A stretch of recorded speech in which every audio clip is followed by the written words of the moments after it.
Hey, I'm Mike Scott. I've been the lead singer and lead guitarist of the Waterboys for most of my adult life. You may know some of our albums like This Is the Sea and Fisherman's Blues. And our most famous song was The Whole of the Moon. It was a worldwide hit for us a few years back. That song gets around, man. It's in the current live set of The Killers, Bleachers, U2, and it touches my heart to be able to tell you it was performed several times by Prince before he passed on. I'm driven by music just as hard as when I was a teenager, only I'm smarter now. And I'm proud to say that the Waterboys have just signed to Sun Records of Memphis, Tennessee. Label mates with the young Elvis, Jerry Lee Lewis and Johnny Cash. And our first record for Sun is called Life, Death and Dennis Hopper. And it might just be our best yet. It's a wild and beautiful ride, and we're going to take you with us.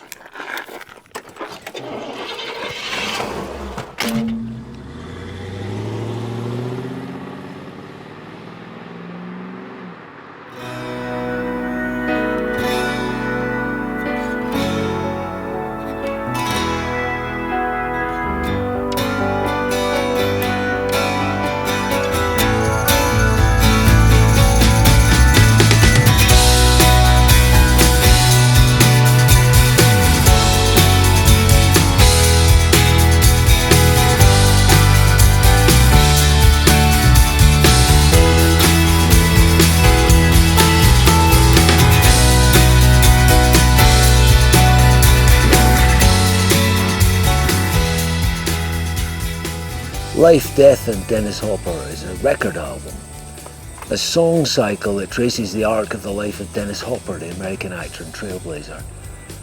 It's about 60 minutes long, mostly songs, some interludes and instrumentals, including an instrumental for each of his 5 wives.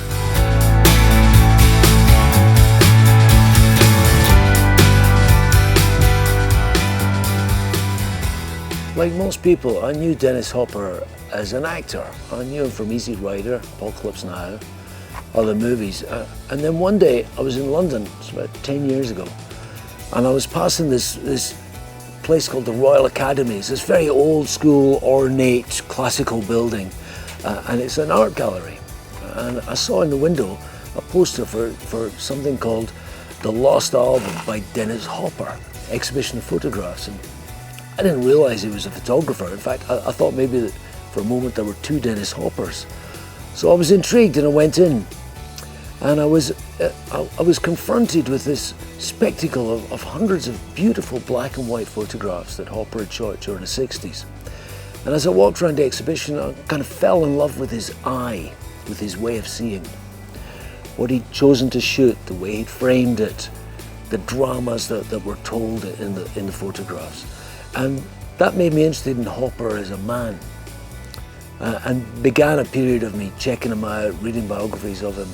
And I discovered what I didn't know at all was that the arc of his life was like the story of our times. He was there at the big bang of youth culture. You know, he was in Rebel Without a Cause with James Dean, right at the beginning of all things. He hung out with Elvis in Hollywood in '56 when Elvis made his first movies. He was there at the beginning of pop art. He was a champion of Andy Warhol in the early '60s. In fact, he was supposedly the first person to buy one of those Campbell's soup can paintings, which set Warhol on the road to everything that followed.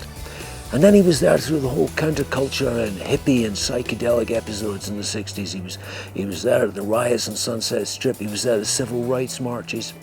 He was in all these dramas and events, and usually as a progenitor, not as a bystander. He was a pioneer. And then when he made Easy Rider, he began the whole new Hollywood, the realism in movies. And then in the 70s and 80s, he burned out and he went on a 10-year bacchanal. And then he came back and he got himself straight and he made peace with himself. And it's a wonderful, inspiring story. And I kind of fell in love with Dennis the character, Dennis the guy.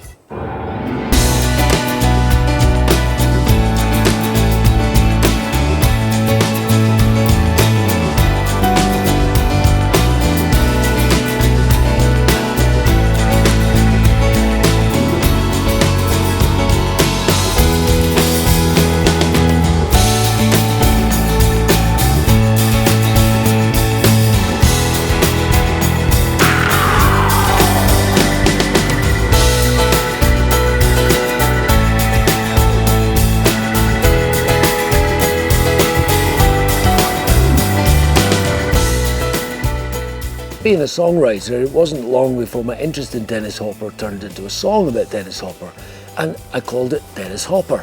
And it was a very good fun song to write because I set myself the task of ending every line with a different rhyme for Hopper. Cowboy hat, man, that ain't no topper. His suit's as slick as a lick-back hopper. Dressing like economist, street pill popper.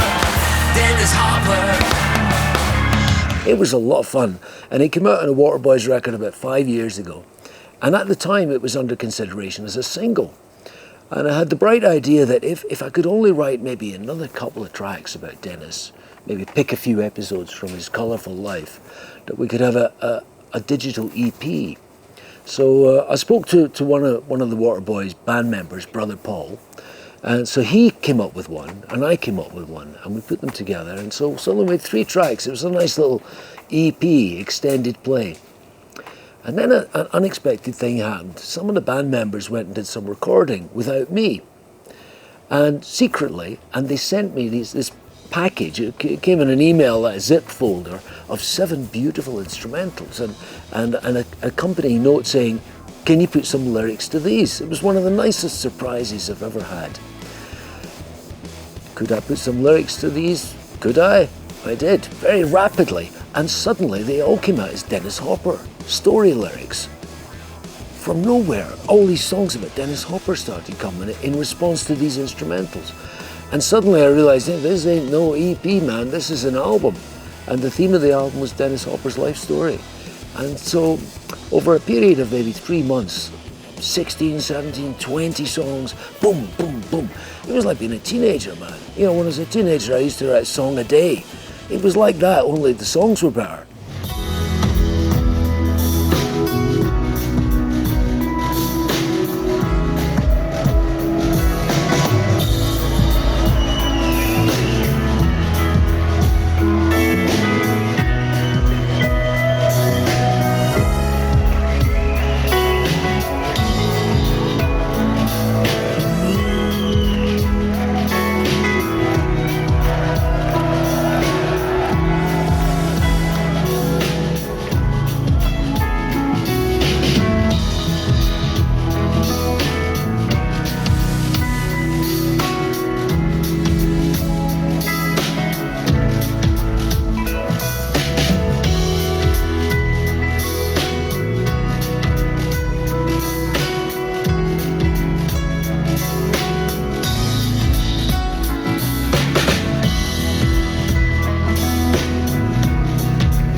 Don't know how I held on, but I'm here.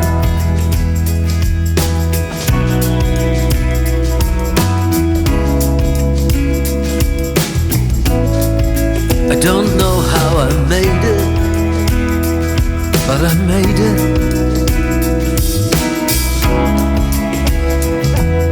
I don't know how I held on, but I'm here. It's as if I did a deal with an angel somewhere back along the line. It's as if I did a deal with an angel. It's as if I did a deal with an angel somewhere back along the line. somewhere back along the line. It's as if I did a deal with an angel It's as if I did a deal with an angel somewhere back along the line. somewhere back along the line.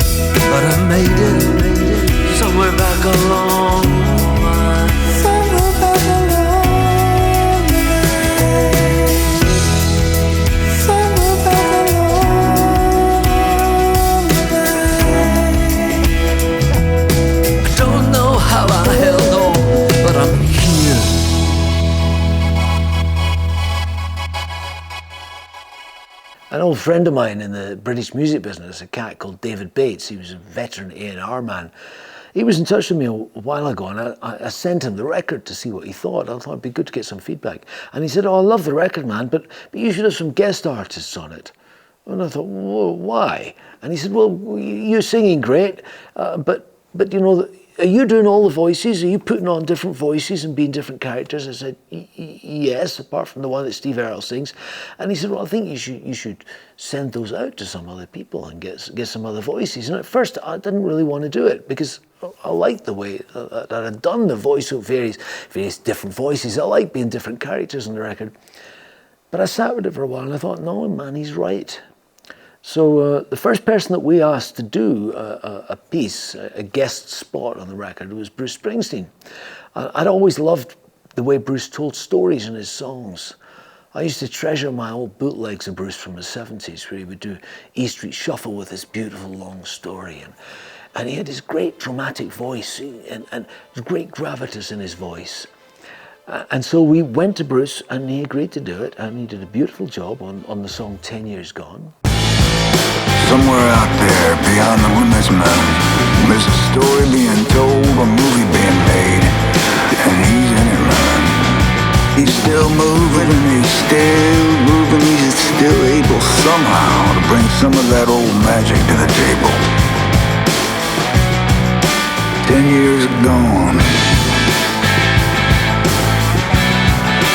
10 years gone. And from there we asked Fiona Apple to do a song, which came out absolutely spectacularly. It's called Letter from an Unknown Girlfriend. And we had Taylor Goldsmith from that great American band Taos, who did a voiceover, and Nana Kay, a great friend of mine from Nashville, who did Catherine, one of the 5 instrumentals for the Wives of Dennis.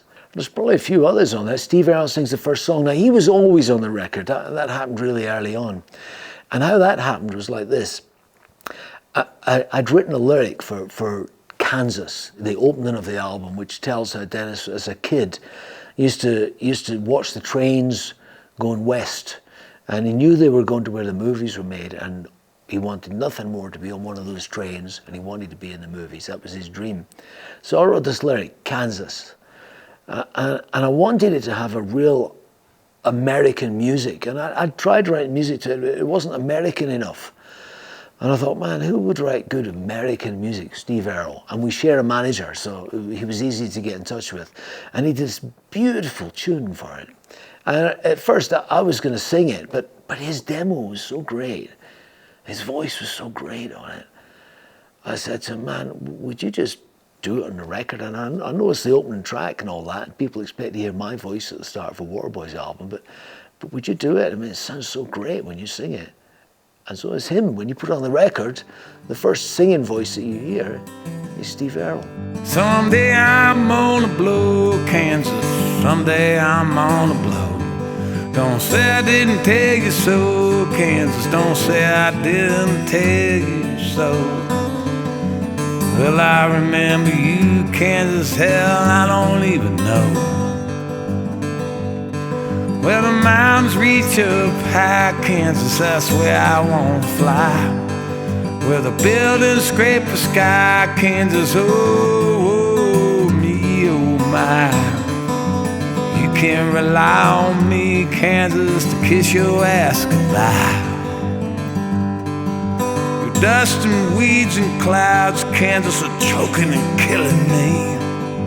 Among the big city crowds, Kansas, that's where I'm gonna be.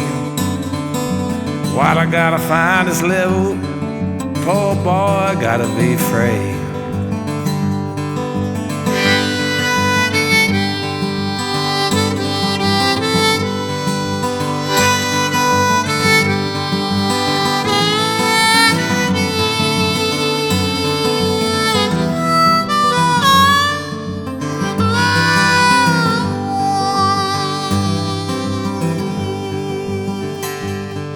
Someday I'm gonna blow Kansas, someday I'm gonna blow. Don't say I didn't tell you so, Kansas, don't say I didn't tell you so. Well, Will I remember you, Kansas? Hell, I don't even know. I don't even know.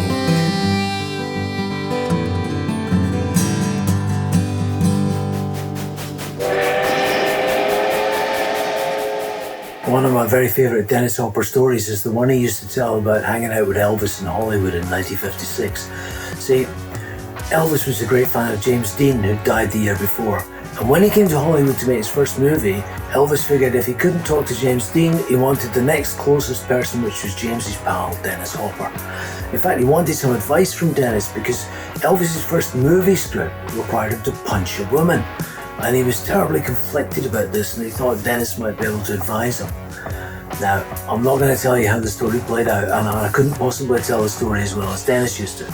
But I managed to weave the events into a song lyric, and the song is called The Next Time I Saw Elvis. It's sung from Dennis's perspective. And we didn't put it on the record, we saved it for an album of extras that's coming out at the end of 2025. But when we were making this movie in Taos, and we were at the El Cortez Theatre, which, as you may know, was Dennis's old cinema, I performed it for the film cameras, and just by lucky coincidence, there was a young cat working at the theatre that day who played really cool lead guitar called Dylan.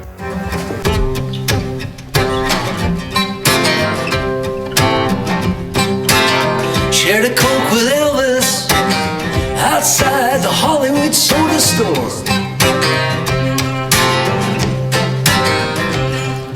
His hair was falling into his eyes, man, the way all the girls adore.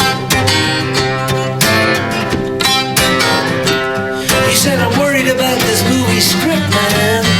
See, I ain't never struck a woman before. I told him, don't you worry, cowboy. You don't have to really make contact. They're gonna cut it in the editing room. Add some sound effects, all you gotta do is act. He looked at me like I was some kind of thief, and that's a fact. Take it, brother.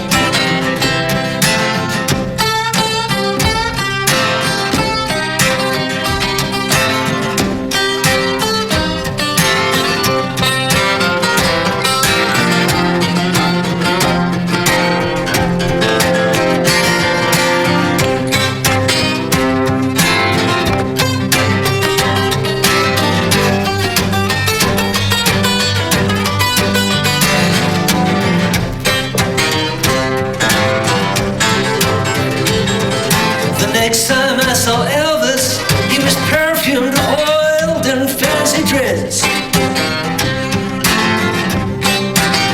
I watched 6 women go in and out of his hotel room one by one. I asked him, did you fuck them all? And he said, hell yes.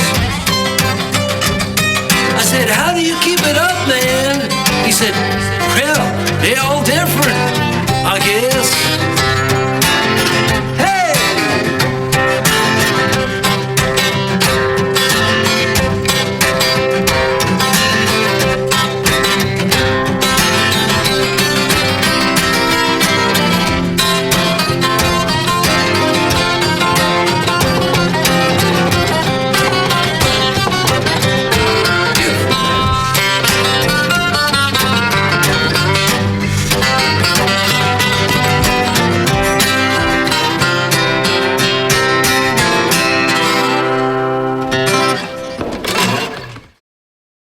We've written a few things already, but this was the first time Mike had sent me a lyric asking me if I wanted to write a song. And there was this lovely email came in when I was having breakfast, and he said he'd been reading that Dennis Hopper had got into playing golf in later life, and this wonderful lyric about them getting stoned between shots, stoning on the links. And I hadn't even finished breakfast, and I heard these chords and a melody, and I went to the piano with his lyric in front of me on an iPad, and I put my hands on the keyboard, and the chords that came out were in exactly the same key as what I was hearing in my head. And I heard the melody. I put the phone in record, looking at his lyric, and I sung the verse in one, the verses, and within half an hour I had the middle 8 and the whole thing. And I went to the studio, laid a bunch of takes down to a drum machine, and overdubbed a bunch of parts and sent it to Mike. And at the end of the afternoon, I got an email back saying, "Bloody good job, James."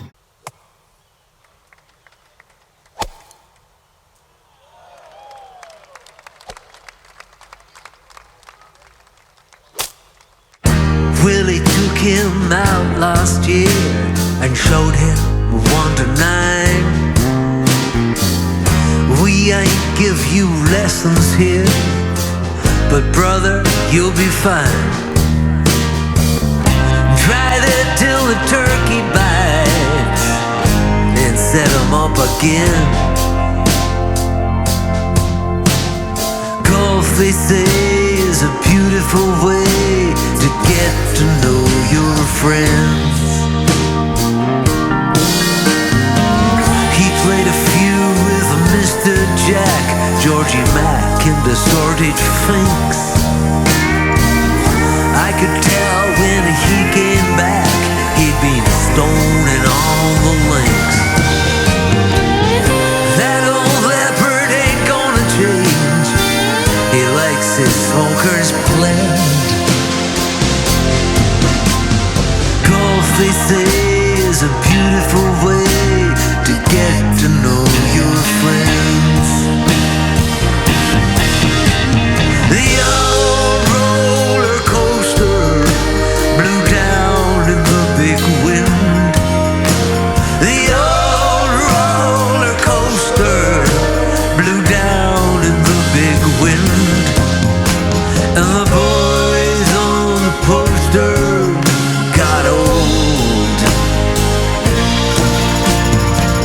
A time comes round to every soul when all rolls into one. Man or woman looks back cold and weighs the work that's done. How it seems to the seeing eye, well man, that all depends on circumstances you and I may never comprehend. To speculate is folly, and judgment just offends. Savor every moment, fool, so soon the pageant ends. Golf, they say, is a beautiful way to get to know your friends. Golf, they say, is a beautiful way to get to know your friends.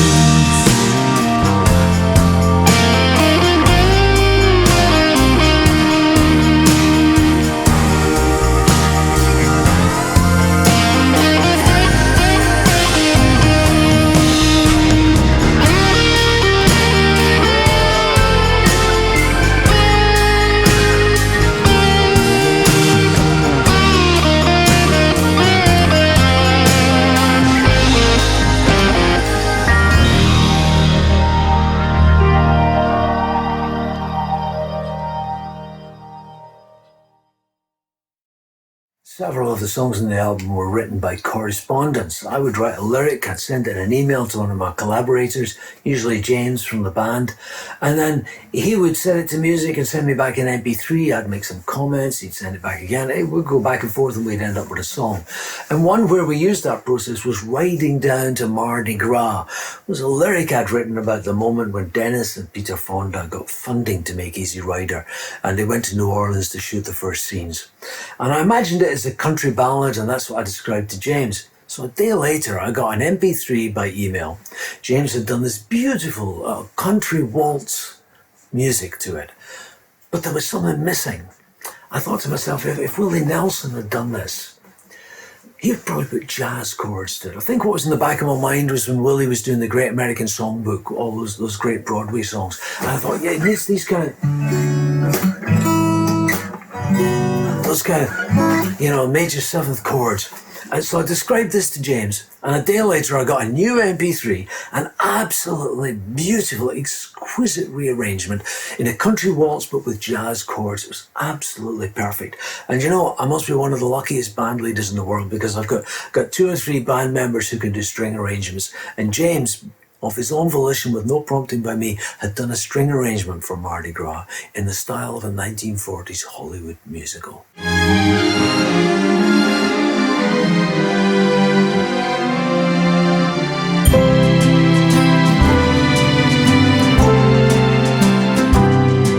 We're riding down to Marty Gras. The women sure look fine.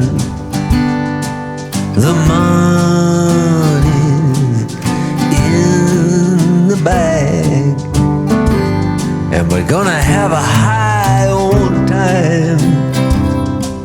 I'm crazy, so I'm told. Guess that's plain to see. But when that baby rolls, baby, you can depend on me. We're gonna capture night and day, steal neon from the rain, trap eternity on a sidewalk, paint a statue etched in pain. We're riding down to Marty Gras. The city sure looks fine. The money in the bag, and we're gonna have a high old time. The money's in the bag, and we're gonna have a high old time.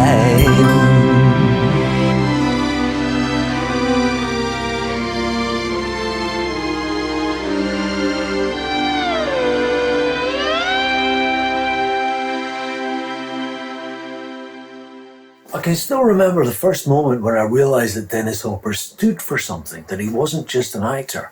And it was when I was 18 years old and I was reading The Fabulous Furry Freak Brothers, which is an American underground comic about these 3 blokes. I don't think they were real brothers. They were brothers in hippiedom. And they, as Freewheeling Franklin, Fat Freddy and Phineas. And they used to smoke dope and get up to mischief and misadventures.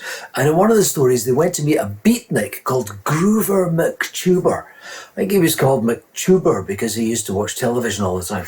And Groover, there he is. You see him with his head like an onion there. He tells them, I'm going to stay up all night watching old Dennis Hopper movies on television. My 18-year-old self was mighty intrigued by this because it indicated that Dennis Hopper meant something more than just being an actor.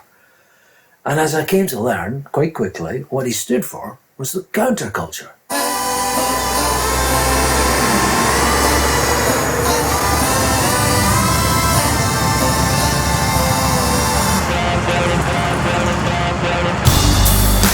He's in the Guggenheim, he's on prime time, walking fine, so sublime, a stone cold solid gold, multiplied by tenfold, legend in his lifetime. He's touring exhibitions, taking commissions, still seeing visions, still on a mission, self-aware, debonair in alligator boots and suits of powder blue mohair. He's in Vanity Fair, modern sportswear, New York Times, Hemp Times, everywhere. Raving and misbehaving on the airwaves, shooting the breeze with Leno, talking to Letterman, still the upsetter man, sued by Rip and down with the Crips, and never looked better man, at 65, just as handsome as the day he arrived. Blue eyes clear, 5 movies a year, and all kinds of ads. Man, they want him so bad, it's sad, Dad. But he ain't sold out, because inside, man, he's a counterculture holdout. Inside, he's a counterculture holdout. Rolled out the red carpet, man, way up in Hollywood. He's over what he lost, man. He even made his peace with Lou Dan Wasserman, the old school boss man. He's revered, still weird, wearing a jazz cat's beard. Coolest of the cool and nobody's fool. Damned, yes, but blessed. Passed the test and burned so bright. Psychedelic cowboy of 1,001 nights. He's Kansas and Billy, forever in lights. Unforgettable parts played from the heart, and his greatest role, the one he played from the soul. Star-blown, crazy boned, straight high, sober or stoned, out there all alone in a league of his own, Dennis Hopper!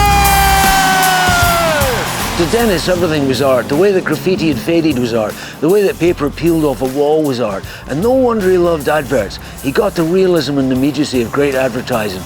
In the early 60s, his first house in the Hollywood Hills, he decorated it. Instead of wallpaper, he used huge billboards. It looked so weird, man, but it was brilliant. And later in his life, when he came to do television adverts, I know it was cool. You'd think because he was a countercultural icon that it might be a sellout, but no. He saw the art in advertising, and he brought a twinkle and a sense of humour to it. And one of his characters, the character he had in Nike, the frustrated referee, Stanley, I don't know if you remember that, but those were great adverts, and that was one of his greatest roles.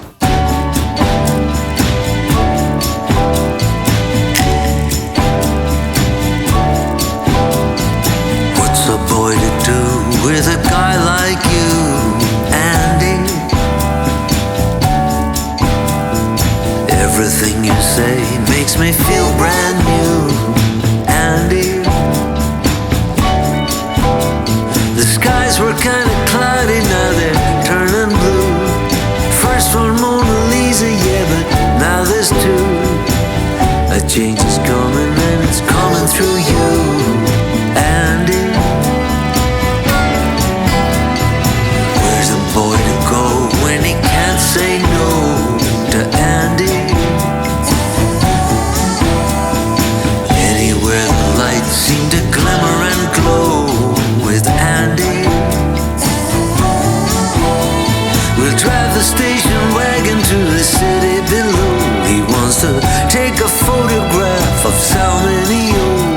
He's always enchanting, the world is his show, Andy.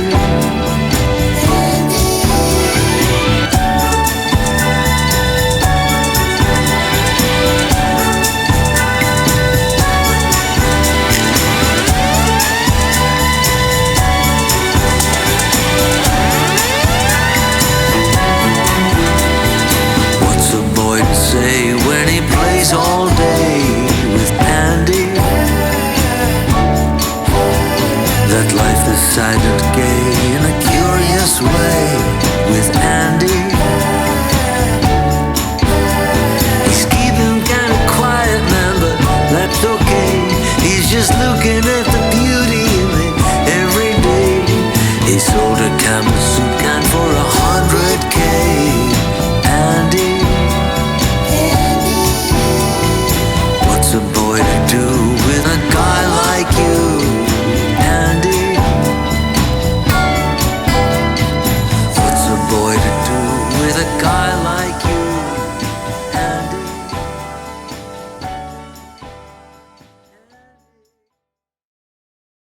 Right from the start, I imagined a film of the album. I didn't know if it would be a documentary, maybe with contemporary footage of Dennis talking, or whether it be a collection of pop videos. I just didn't know. But I would sit there listening to the early versions of the songs, this is about 5 years ago now, and close my eyes and imagine the film. I suppose that's the way most people begin to design their pop videos. And I have my notes from 5 years ago here. Kansas. Steve Earle singing against clips of Kansas. Did that. Andy, a road movie. Did that. Blues for Terry Southern. The band is playing in a kitchen. James is on lap steel guitar. That's one we didn't manage to make. I'd love to have done that. I don't know how I made it. Mike walking with guitar singing. It did that. Golf. The band is on a golf course, not wearing boring golf clothes. dressed as heads and hippies, as ourselves. We did that one. And Hoppers on Top. The band is playing on a magic carpet, swooping over countercultural landscape. USA of that period, psychedelia, Haight-Ashbury, Woodstock. Well, we did that one. We did the flying carpet, but we didn't use the period footage. We used drone footage, which has a lot of momentum in it, which I liked a lot. And we also shot some clips in Nashville on Broadway. Broadway is Party Street in Nashville. It was a Sunday night. It was crowded with thousands of people. And we did this thing where the three of us, myself, James and Paul, they're like my guard of honor in identical mod jackets. We strutted down the street and I'm singing to camera again, Dennis's point of view. It was really great fun. And the camera team had to go backwards and we're kind of carving a swathe through the crowd. Very, very funny, and we just loved doing it, and I hope that comes over in the video. Genius! Hurrah! Genius! Hurrah! Dennis Hopper, man. Pleased to meet you. You wanna compete, man? I'm gonna beat you. Come on, Hollywood. I'm gonna eat you. Then I'm gonna save your soul. Flew in from Cannes with the roar of the grease paint in my ears. Are you ready for the most creative generation in like 2,000 years? Genius! Hurrah! Genius! Hurrah! Yeah, man, Harper's on top, and I'm never gonna stop. I'm gonna turn the whole damn underground pop. Take it from the basement, put it on top, send it around the world. We're troubleshooting a new kind of human, man. That's right. I'm a prototype, and you're my prototype woman, man. Let's you all together, big boy. Genius! Hurrah! Genius! Hurrah!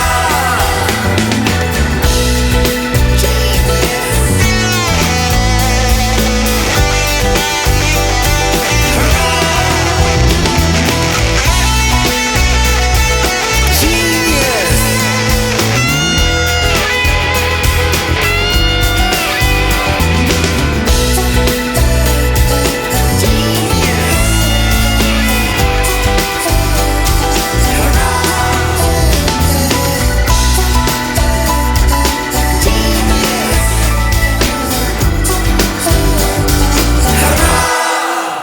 When he was making Easy Rider, they did some scenes here because they were driving across America, and some of the motorcycle scenes were done in New Mexico among the mountains, and he fell in love with Taos. So after he made the movie, he came back here, and then he bought the Mabel Dodge Lewin house, and he turned that into his editing suite. And when he made the last movie, which was filmed in Peru, he came back here to edit it. And he had a long history of being in and around Taos, and he was buried here, of course.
times when I was working on the record, like when I'd written such and such a song about Dennis, I would think, I wonder what Dennis would think of this. And I never met Dennis Hopper. I didn't know him in life.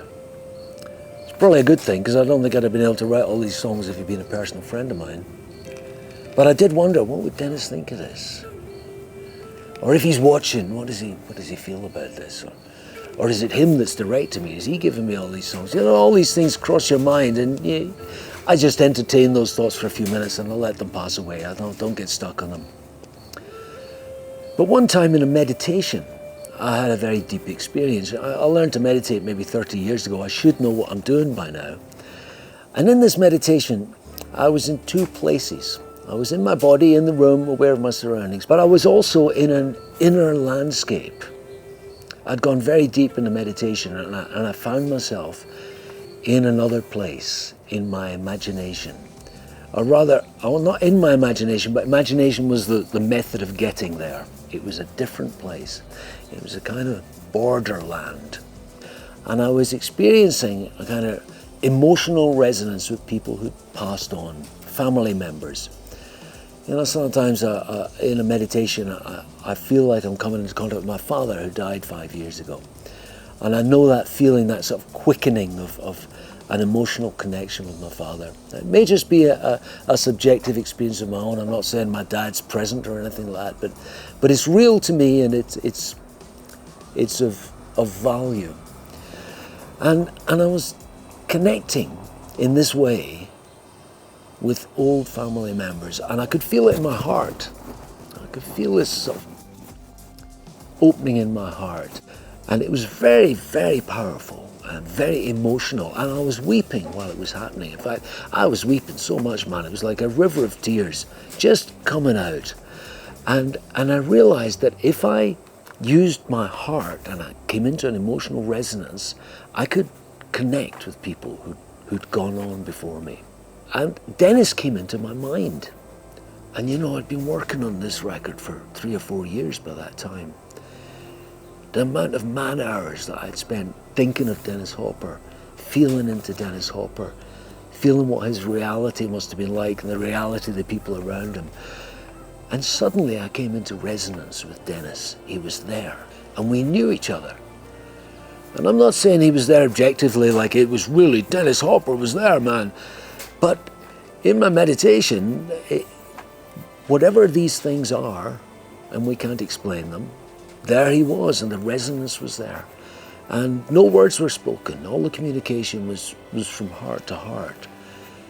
It was incredibly powerful, incredibly emotional for me. And as I said, I was just weeping and weeping in my body. And Dennis knew about the album. That was the amazing thing. And he hugged me. And the message that I received from him was that it was all good and it was all cool, and he was happy with the album. So that's good enough for me, man.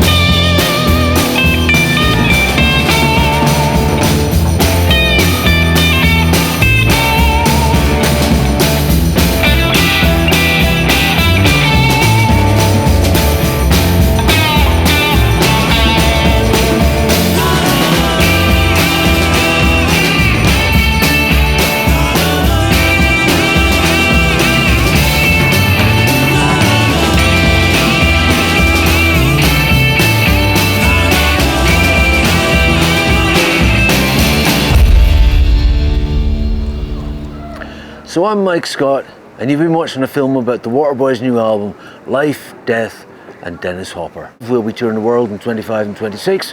Hope to see you somewhere. Thank you for watching, and thank you in advance for your support. And as Dennis would say, live in the moment, baby.